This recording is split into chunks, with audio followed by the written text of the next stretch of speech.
Hey guys, today I'm going to tell you how to fix group policy client service failed error in Windows 10 or 11.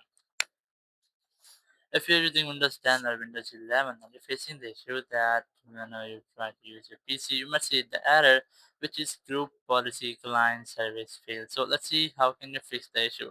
You just have to simply go to search, or you can also go to run command. Just press Windows plus R to open run command here. Now you have to enter this services.msc, or you can also go to search for services, and you might get that here. Now once you are here, you just have to scroll down, and you will see there's a G section. You have to look for group policy client. Here's that. Double click on it, or you can also make a right click on it. Go to properties. Now, once you are in properties here, if your service has been added, so you might see the service status stopped, disabled, or something like that. You can see that in my case, the service is still running.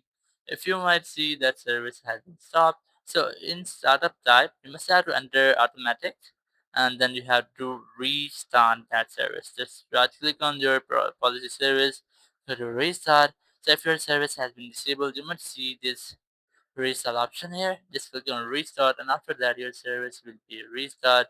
So once your service has been restarted, you might not get this issue like that again. Thank you very much for watching the video. Until next video, bye bye.